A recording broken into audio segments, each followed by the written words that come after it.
Pasal apa kita takut mati? Kita akan jawab apa? Amal tak ada.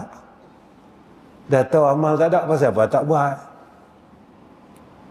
Dah tahu amal tak ada, pasal apa duk rehat-rehat lepas sembahyang maghrib, sembahyang sunat maghrib pun tak mau.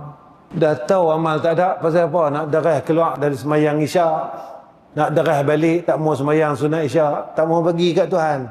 2 rakaat pun tak boleh bagi. 2 rakaat tak boleh bagi lagi. Tak boleh bagi. Allah bagi kat kita ni tak boleh kira, tuan-tuan. Tapi nak bagi 2 rakaat tu pun tak boleh kat Allah Ta'ala. Nabi mai pujuk kita. Nabi kata, siapa yang sembahyang sunat ba'da isyak 4 rakaat, sama ada 1 salam atau 2 salam, bagi jadi 4 rakaat. Menyamai dengan orang yang salat pada malam Lailatul Qadar. Punya ni Allah sayang kat kita. Sebab kita ni jenis pemalas, jenis culah.